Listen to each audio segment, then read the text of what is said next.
So well we have already studied about the Newton's third law of motion. So उसको real life में हम कहाँ experience करते हैं, कुछ एग्जांपल के थ्रू समझते हैं। ठीक है, कभी तुमने पाइप देखा है जो मोटर से हम लोग पानी देते हैं ग्राउंड में? ठीक है, जब तक हम उस पाइप को होल्ड करके रखते हैं, लेट्स से कि ये हमारा पाइप है, ठीक है, जब तक इसको होल्ड करके रखते हैं, ओके इट्स ओके, बट जैसे हम इसको जैसे हम इसको छोड़ते हैं, ये ऐसे सांप की तरह घूमने लगता है।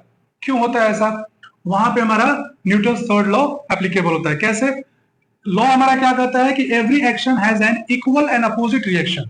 ठीक है, अब यहाँ पे चूंकि यहाँ पे क्या होता है, देखो यहाँ पे हमारा ऐसे पानी निकलता है, हाई प्रेशर में पानी निकलता है, तो यहाँ पे एक्शन हुआ। क्या हुआ? एक्शन हुआ। तो अगर ये एक्शन हुआ है तो इक्वल एंड अपोजिट रिएक्शन भी तो होगा।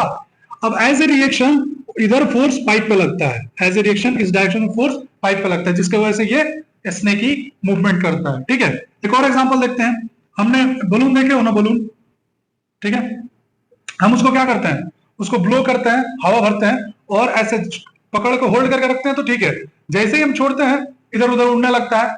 ठीक है, होता क्या है, इसमें तुमने एयर फिल किया, ठीक है, अब जैसे ही इसको छोड़ोगे एयर एक बाहर निकलेगा तो एक्शन हुआ, एयर बाहर निकल रहा तो एक्शन हुआ ना। अब जबकि एक्शन हुआ तो इक्वल एंड अपोजिट रिएक्शन भी तो होगा। अब एज ए रिएक्शन इस डायरेक्शन में होता है, इस डायरेक्शन में एक्शन हुआ, अपोजिट डायरेक्शन में रिएक्शन हुआ, अब जिसकी वजह से बैलून उड़ने लगता है। हमारी भाषा में क्लियर हुआ?